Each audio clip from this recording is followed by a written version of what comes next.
Hi,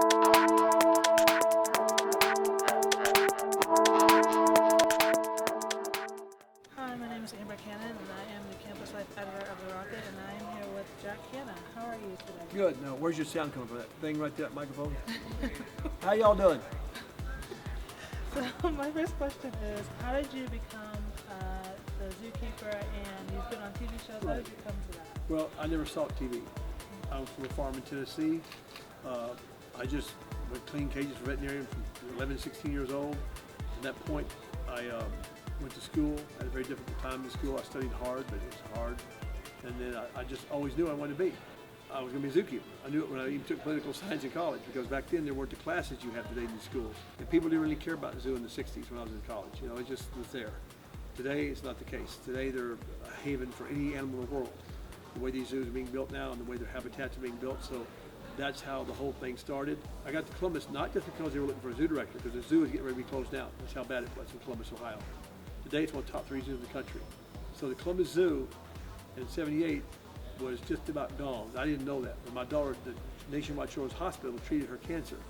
So that's how I have my daughter today, and I have a job of a lifetime of helping build the Columbus Zoo, helping build. A lot of people did build it. Then we had twin gorillas born in our zoo in 1983, first ones in the world. Good Morning America came to cover it. The next month they said, hey, can we come back? The next month. Then 2 months later they said, can you bring some animals to New York, Jack? So this will be my 83, we were talking, 32, 3, 4 years of Good Morning America. And then the Letterman show found out about me in '85, asked me to come over and do their show. Then maybe it was Larry King after that, then maybe it was the Ellen show after that, not Ellen, Hollywood Square, I don't know what they all were, but who cares? I just go on there and I know who I am. I'm not somebody that's gonna sit there and try and be somebody else like a lot of people do. You have to be who you are, that's all. Now, just a funny question. You work with a lot of animals, so what is your absolute favorite animal to interact with?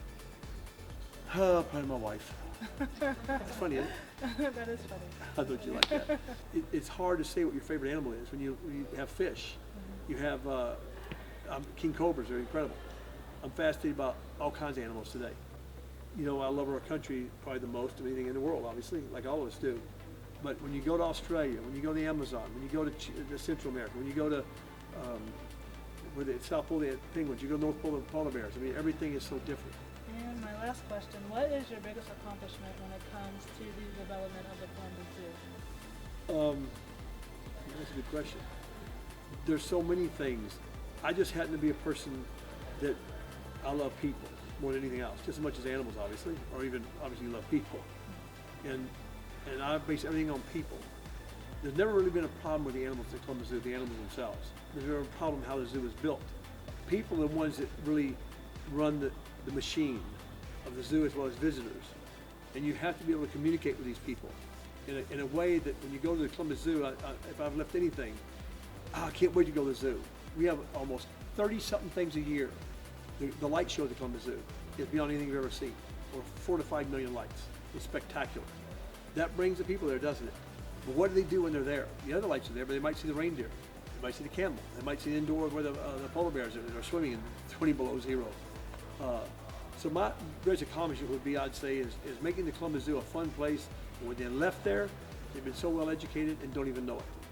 You know, that's the key, I think, to a good zoological park, is educate people in a way they'll always want to come back. That's been a real asset for us.